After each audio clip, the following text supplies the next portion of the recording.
여러분 안녕하십니까. 일요일 저녁 CJB 8시 뉴스입니다. 불기 2563년 부처님 오신 날을 맞아 사찰마다 봉축 법회가 열렸습니다. 신도들은 가정의 평안 그리고 우리 사회의 심각한 갈등이 치유되길 두 손 모아 기도했습니다. 조상우 기자입니다. 저마다의 소망을 담은 연등이 사찰 경례를 수놓았습니다. 향을 피워 정성을 올리고 거대한 불상 앞에 엎드려 마음속 간절한 바람을 빌어봅니다. 법주사에는 이른 아침부터 신도들의 발길이 줄을 이었습니다.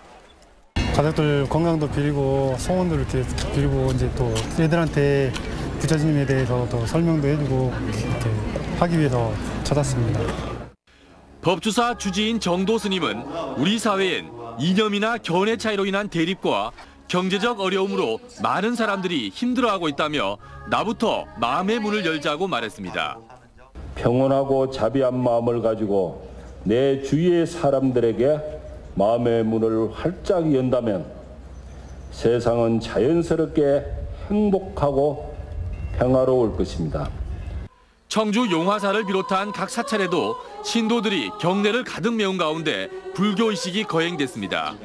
아기 부처를 씻기는 관불의식을 통해 내 마음을 정화하고 참 평안이 깃들기를 기원합니다.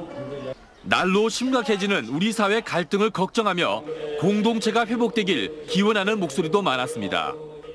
나라가 편안해야지 국민이 편안하고 주들이 다리를 뻗고 잘 수 있고 아이들도 바르게 클 텐데 맨날 지각지각하면 이게 되겠습니까?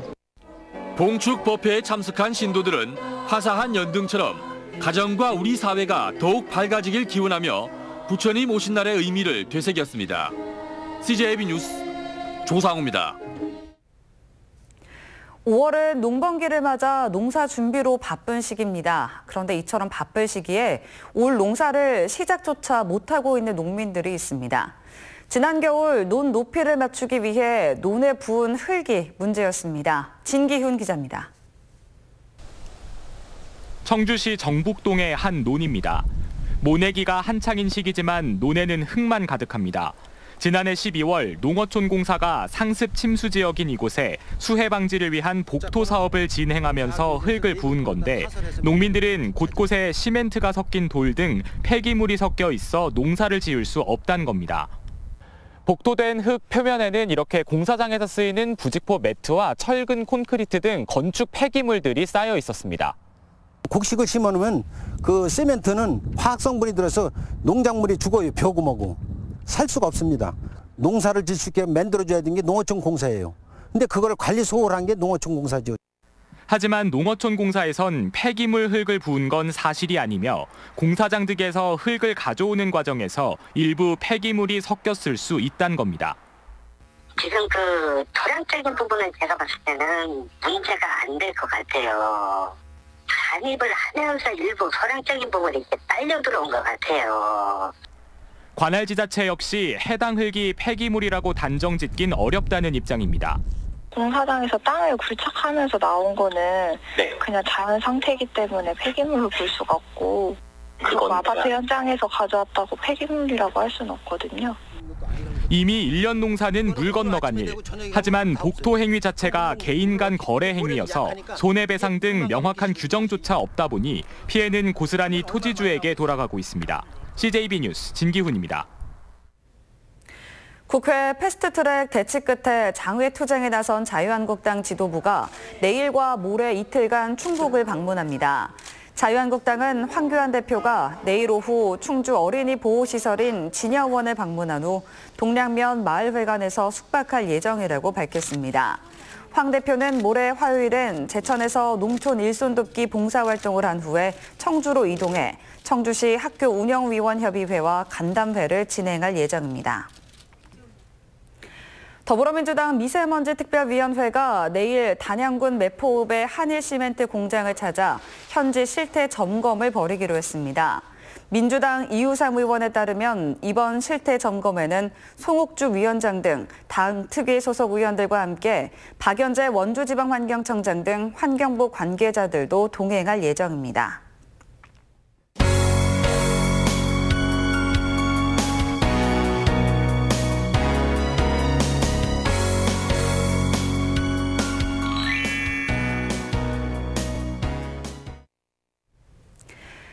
태어나자마자 희귀 난치병으로 하루하루를 기적처럼 살아가는 준영이가 있습니다. 아빠마저 골수염에 당뇨로 생계마저 막막해지면서 준영이네 가족은 출구 없는 절망에 빠져 있는데요. CJB는 도민들의 관심과 사랑으로 준영이네 가족에게 희망을 전하고자 합니다. 이윤영 기자입니다. 4살이라고 믿어지지 않을 만큼 작은 체구의 준영이가 익숙한 듯 호흡 치료를 받고 있습니다. 폐정맥 협착증으로 갓 태어난 준영이는 이미 오른쪽 폐의 80%가 그 기능을 잃었습니다. 준영이의 눈은 태어날 때부터 거의 보이지 않았습니다. 백내장을 제거해 시력을 회복하는 수술을 거듭하고 있습니다. 무엇보다 준영이를 괴롭히는 건 선천성 희귀 난치병인 다이아몬드 블랙판 빈혈. 적혈구를 생산하는 골수의 이상으로 생기는 악성 빈혈로 키가 잘 자라지 않고 손가락과 두개골의 변형을 일으키는 무서운 질병입니다. 네, 이렇게 밝은데 이제 목 건강하게 못 내서 준영아 미안해. 준영이 아빠도 골수염에 통풍, 최근엔 당뇨병으로 쓰러지면서 일조차 제대로 할 수 없습니다. 급한 대로 폐지를 주어 살림에 보태보려 하지만 이마저도 쉽지 않습니다. 이거를 주어야지 그나마 우리 큰아들, 작은 놈 조그만 과자라도 사줄 수가 있는데 오늘은 진짜로 참 찾기가 힘드네. CJB는 초록우산과 함께 천원의 힘 희망 캠페인을 통해 준영이네 가족에게 도움을 주고자 합니다. 초록우산 계좌로 성금을 보내주시거나 ARS 전화를 통해 한 통화에 3,000원의 성금을 모아주시면 준영이네 가족에게 새 희망을 전할 수 있습니다. CJB 뉴스 이윤영입니다. 다음 뉴스입니다. 농촌은 지금 외국인 없이는 농사를 짓기 어렵다는 말이 나올 정도로 고령화가 심각한데요. 3년 전부터는 결혼 이민자들의 친정 가족들을 초청해 가족 상봉의 기회도 주고 있습니다. 조용관 기자입니다. 복숭아 솎아내기 작업을 하고 있는 라이 김랭 씨 부부.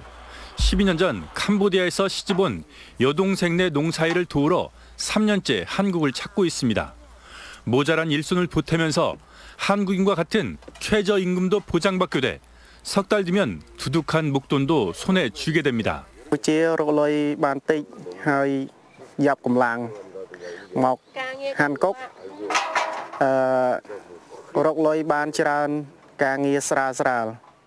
베트남 댁 후인 티투이 씨는 언니 부부를 초청했습니다. 몇 년 전에는 친정엄마가 아들을 돌봐주고 갔는데 이번에는 언니 부부가 농사일을 도우러 한국에 왔습니다. 무엇보다 낯선 타국에서 가족과 지내는 시간이 소중합니다. 혼자 한국 왔을 때 심심하잖아. 흥부하고 언니하고 왔을 때 밥 같이 먹고 이야기하고 또 놀러 가고 싶어. 같이 놀러 가고. 3년 전부터는 결혼 이민자들의 가족을 외국인 계절 근로자로 선발하고 있습니다. 영동에서도 첫 해 14명에서 39명, 올해는 51명이 입국했습니다. 신분이 보장돼 불법 체류 등의 부작용이 적고 다문화 가족들의 상봉 기회도 됩니다. 불법 체류 관계도 자연스럽게 해결되고 숙식 관계도 자연스럽게 해결됐기 때문에 앞으로 방향은 우리 영동군에서는 다문화 가정 위주로 이렇게. 법무부는 농촌 일손 부족 해소와 결혼 이민 가족의 호응을 고려해 현재 석 달인 체류 기간을 5달로 늘리는 방안도 검토하고 있습니다. CJB 뉴스 조윤광입니다. 충북형 일자리 모델이 투자 촉진형으로 가닥에 잡혔습니다. 광주형 일자리 타결 후 구성된 충청북도 태스크포스는 충북의 강점인 기업 유치와 기업이 가장 어려움을 호소하는 인력 공급을 접목해 맞춤형 일자리를 적극 발굴하기로 했습니다. 충청북도는 우선 자동차와 2차 전지, 반도체, 태양광 등 지역 전략 산업에 이 모델을 적용할 계획입니다. 제천시가 제3산업단지 조기 분양을 위해 파격적인 기업 투자 유치 지원책을 마련해 관련 조례를 시의회에 제출했습니다. 제천시는 고용인원 500명 이상이거나 투자 금액이 3천억 원을 넘을 경우에 토지 매입비 135억 원 전액을 지원합니다. 또 고용인원 300명, 투자 금액 1천억 원 이상일 때도 토지 매입가의 30%를 보조하는 등 통큰 지원책을 담았습니다. 청주 4개 행정구 가운데 평균 나이가 가장 많은 상당구와 가장 젊은 청원구의 나이 차이가 3살이 넘는 것으로 조사됐습니다. 지난 3월 기준 청주시의 인구 통계 분석 결과 상당구의 평균 나이는 42세, 청원구는 38.8세로 두 지역의 나이 차가 3.2세나 됐습니다. 청주시 전체 평균 나이는 40.2세로 1년 전보다 0.9세 높아졌습니다. 충주 소재 충청북도 내수면연구소가 연구 착수 6년 만에 민물고기의 제왕이라 불리는 쏘가리 양식에 성공했습니다. 배합 사료만 먹여 쏘가리를 성장시키는 순치율을 95%까지 끌어올린 연구소 측은 괴산의 한 민간 양어장에서 진행한 시범 양식 사업도 성공적으로 마무리했다고 밝혔습니다. 연구소 측은 양식 기술을 민간에 집중적으로 보급하면 5년 내 쏘가리 양식이 국내에 정착될 것으로 내다봤습니다. 오늘 오후 4시 30분쯤 청주시 낭성면의 한 야산에서 불이 났습니다. 불은 산림청 헬기 석대와 100여 명의 진화 인력이 투입돼 임야 0.2헥타르를 태우고 1시간 30분 만에 꺼졌습니다. 산림당국은 정확한 화재 원인을 조사하고 있습니다. 끝으로 날씨입니다. 부처님 오신 날인 오늘 충북 지역은 낮 최고 기온이 29도까지 오르는 등 초여름 더위가 이어졌습니다. 내일은 대체로 맑다가 오후부터 구름 많고 소나기가 오는 곳이 있겠습니다.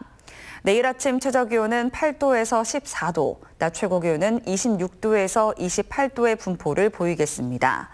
당분간 한낮 초여름 더위는 계속될 전망입니다. 이상으로 CJB 8시 뉴스를 마칩니다. 시청해주신 여러분 고맙습니다.